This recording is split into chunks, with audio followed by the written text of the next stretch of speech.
Just want to talk a little bit about this past week. Just been a blessing to have my friend, Brandon Wood around.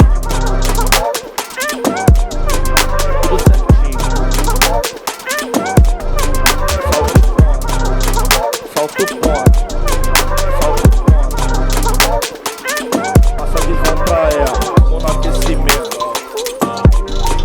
Tudo certinho. Solta o ponto. Passa a visão pra ela.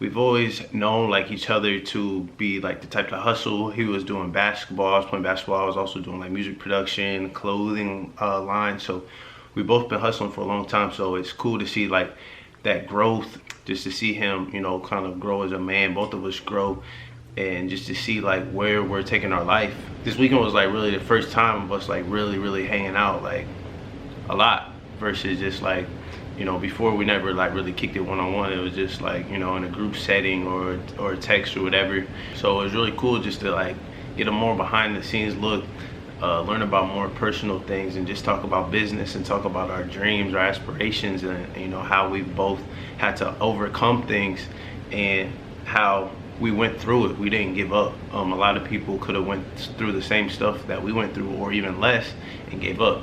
So the fact that we're still here and still pushing and continuing to get better is just a testament of, you can never give up. You got to keep going. And so what we want to be able to do is take our stories and then inspire other people, especially people in Kokomo, Indiana, where we both grew up from. We want to give back to the community and give back to other people. So it's really inspiring to hear his story. You've been playing overseas for like, what, 5 years? 5 years. So like a lot of people give up, and then they just, like they be like, I'm not in the NBA yet. Like they want to be in like the first 1 or 2 years. So what do you say? And like now you're trying to go, like you're still going. So what do you feel is like the key to like staying with that process?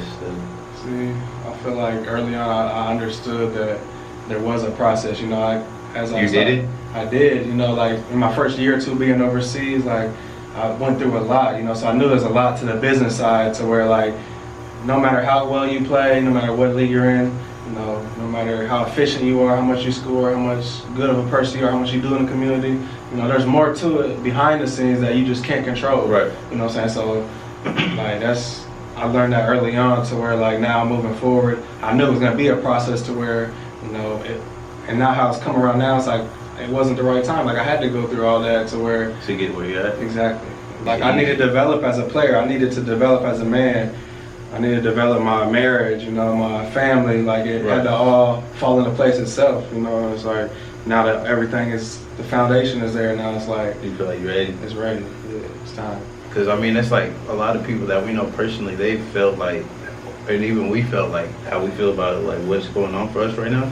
Like they about to go, and then it's like a year or so later, like they done like completely. And it's like, no matter what happens, like we both kept going. Like no matter what we've been through, it's like we always persevered. We always, like I was telling you earlier, like I've never been a worrier.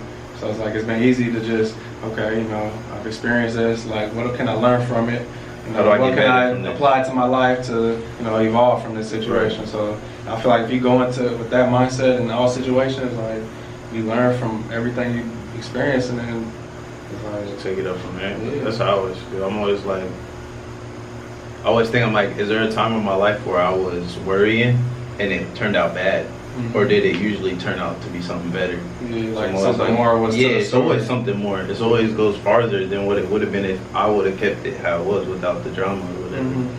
So I'm always like, you just got to figure out, like, how can you make it better? Then it gets to the point where now you've experienced all this, and now you just want to offer that experience and what you learned that to the next generations, So it's like, because you went from like Kokomo, like doing good there, to like what school? That Southern Illinois. Oh, it was. So like that wasn't like they're not in Michigan State or Duke or nothing. And then I went from there, Southern Illinois, to where I lost the love for the game, and then I moved to junior college. Well, yeah, what school was that? Highland Community College. Yeah, which was where? Freeport, Illinois. Oh, so it's still It's close to Rockford, Illinois. Yeah, so like being at the lowest point of my game, like not. How did you feel about that? Because wasn't people like, oh, he a scrub now, he ain't D1? No, it wasn't the lowest part of my game. Like I was still the same caliber of player I was, whether I was at a Division I or a junior college or playing at the park. You know what I'm saying? Right. It was just like I lost the love for the game, so it was like I needed that year to go down. You know, kind of get my confidence back, you know, learn a little bit about myself, and, you know, have a little more freedom. And then it's like, you know, I committed to Valpo, and then. Were people, when you went to, what's it called, Highlands? Highlands. Were people like, oh, dang, he a scrub now? Like, because it seems like you moving down. I mean, not that I ever heard. Not really. I never heard that. You know, I'm sure people. Like, you knew that was just a part of it. Like, I'm going to go back up after this. Yeah. Like, I always stuck to the process. Like, I always. Because you have to do that, right? Yeah. Or else you would have had to, like, sit out a year. Yeah, if I would have went straight to a D1, I would have had to sit out a year. And I would have been like, since I got hurt that year, I would have been basically sitting out 2 years. In the middle of that, losing the love for the game, you know. True, yeah. So I was like, let me go somewhere where I can just play free, you know. How'd you end up at Valpo? Are they D1? Yeah, they're Division I, the Horizon League. So before the season, that junior college season started, I committed to Valpo. So I was at the junior college just, you know, getting my game back, getting my mind back, you know. Plus, I committed to Division I before the season even started, so I was in a pretty good situation, you know. I mean, how'd you end up with Valpo, though? They were like the first team that just, like the coaches showed up. Bryce Drew showed up on campus at the gym. Like, I could tell that they were very interested. So I was like... Just went with it? Yeah, I just went with it. Like, I really trusted them, you know. Yeah, very good family man, you know. You was only there for 1 year or 2 years? 2 years. And then... how'd you end up going to Michigan State? It really came down to Purdue and Michigan State. I had a few other options. Glad you didn't go there, bro. Yeah. I'm so glad you didn't go there, bro. I mean, IU was on the table too, you know. Could have probably went. That would have been nice, bro. Yeah. But Michigan State's. But how did that end up happening, though? I mean, we just at the end of my second year at Valpo, we just met with my family, met with the coaches, and just went over all the options moving forward, whether I could just go in the draft or whether I could come back to Valpo for my 5th year or just go overseas for my 5th year. And then, you know, my dad brought up the option of, you know, since I graduated early, I could transfer anywhere right away and play right away, you know. So he brought up that option, and I kind of just went from there. I opened up my recruitment, and then schools just started contacting me. Like whoever was interested to set you up? Schools just started contacting me, so it was like I was just coming out of high school again. Dang. Could go to all the biggest schools in the country. So it was pretty eye-opening. Damn, that's cool. Like that quick, you know what I'm saying? Really? Like, yeah. And I never even really knew about the rule. Like I kind of heard of it maybe a little bit, but I never really knew too much about it. And then I didn't even realize that I was in the situation that I was in to where I could. So what's open recruit? Like what's that? Like what do you do? Like how do you send let them know? I send out a letter put together, send it out to different schools, and then you let them all know? Oh, okay. And then it's like, oh, he's a 5th year transfer. So you could have tried to go to the draft? I was in the draft. I was in the draft. Oh, really? But sure you didn't have an agent?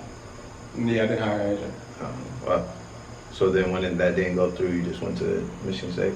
I mean, when I went through the process of being in the draft, like the feedback I got was like I needed to work on my defense and my toughness. So the only reason why I picked Michigan State was because the defense. Like where could I go and, you know, stop all this negativity, stop like these weaknesses, you know. So I'm like, let me go there and just prove everybody wrong. I've already proven myself on the offensive end. Right. So then I went to Michigan State. My role ended up being, you know, playing the guard and the best player on the other team and, you know, spot up shooter. So I feel like I showed I could play a role, you know, coming from somewhere where I've always been a star like my whole life. Right. Like I could go to the side, take that little role and, you know, play it well. So I think that's another thing I have in my advantage. Like being able to, like, you're not always trying to be the man. Yeah, like I'm cool with not being a man, you know, like, but I can be a go-to man, I can be a scorer, you know, I can make plays, but then I can spot up in the corner and, you know, get in where I fit in. So how'd you decide where to go first overseas? I hired two people I met through Draymond. We both, you know, they worked for us and they rounded up the agents, you know, and then they interviewed the agents with us there. So it was like, you know, I had like 3 or 4 agencies that I had come through our house and just sat down at our crib and just interviewed. So then I just picked one that I trusted and kind of went from there. And where did you go first? Macedonia. How was that? It was nice. Y'all won the championship for this time? No, I was there. I started out in Macedonia, but I was there only like a month and a half just for like training camp, and then I was released and went to Hungary. Oh, dang. And then I won the championship. So you was moving around. Yeah, I've moved around my whole career. Like 7 countries in 5 years. Dang. Yeah. That's kind of like, in my eyes, in my wife's eye, that's a good look. You know, like we, feel very blessed that we've lived in 7 different countries in 5 years, where like people in the business world, the basketball business, like they look at that as instability, like, he's been bouncing around a lot, so maybe he's a problem. Right, yeah. So that's affected a lot in my career, so everybody's not built for it, for sure. Like, you gotta be very mentally tough, because you get tested off the court, like what? Just like different people grew up in different countries, so obviously they have different mindsets, different cultures, breed, just it's just that diversity, just whole different mindset. So it's just so many different situations and dynamics that come into it. It's like can make it tough on an American player. What advice would you give somebody that's in high school right now that has the potential to be like good? If I had some advice for a high schooler, it would be to reach out and try to surround yourself with people who have already been through what you have already reached where you want to reach, because they've been through everything that you could potentially go through. It could teach you a lot. I feel like a lot of young kids, for whatever reasons, don't value that advice and value the knowledge that somebody like myself and yourself in your field could give back to them. So that's what I would tell them to, you don't have to recreate the wheel, so somebody's already done what you want to do. Right. Somebody's already done what I want to do, so why wouldn't I surround myself with people that have already done that? So that's what I would tell them. So how can they find those people, and then what's the best way for them to reach out to them? Cause like you in high school, you like a kid, could be 15, 16. Say just for instance, the high school players for Kokomo or high school players for Western or Taylor, I went to Northwestern. I grew up, around Western people and Taylor and that whole community too. So, if somebody wanted to get in touch with me, I feel like they could reach out to somebody that's probably had a conversation about me, or somebody like TJ Weir, or somebody like Nolan Sandburn, like they could get in touch with us if they really want to. I feel like I could get in touch, or at least attempt to get in touch with, people, and it doesn't have to be the LeBrons and then right. It's levels. what about people that go like Western? Well, let's say for someone that goes to a school where they don't have nobody that's done nothing, or nobody from their town that's done nothing. Oh man, then you try to use tools like social media, so just find people, hit try to reach out, hit them up, You feel like get out of your comfort zone. You feel like most people would be willing to help like that in your shoes?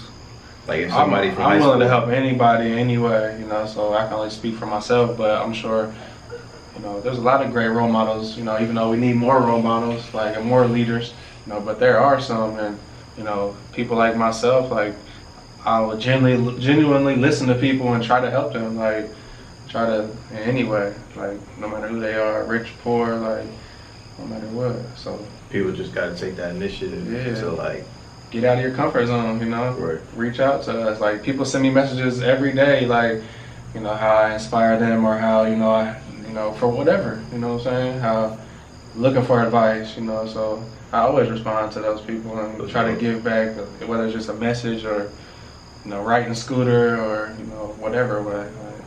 I always try to just help somebody. Do you think it's more like when people are young that it's more like they don't reach out, or they feel like they so good that they don't need to ask somebody? I feel like pride is a big issue these days. So a lot of people have a lot of pride issues. So I think that gets in the way of a lot of people's dreams and aspirations, just, being their own worst enemy in a lot of ways, so I definitely think that's a big factor, and what much more bigger factor than having the access to get in touch with people at that level, you know, I think that's might be even the biggest problem. Definitely. So I feel like even like myself when I was like at West, like I didn't even do no research for colleges because I was just like, oh, they just gonna hit me up. But it's like you say, you gotta put in your time to put yourself out there. I don't know. I feel like people just, like you said, they gotta be more educated on the game. It's like even what we've been learning the past few days, it's not just like can you put the ball in the basket. It's a lot more to it. It's a lot more. It's a whole package you have to bring to the table. Keep positioning ourselves to where it can't get no choice. Can't fail. Unless we just stop. That's the only way that there's players, we just stop. Stop, get killed. Stop, die, or like go to like jail. And even if they go to jail, like I've learned that you can have a big impact in jail. That is true. Very big impact. So basically just die, because we ain't stopping. No stopping.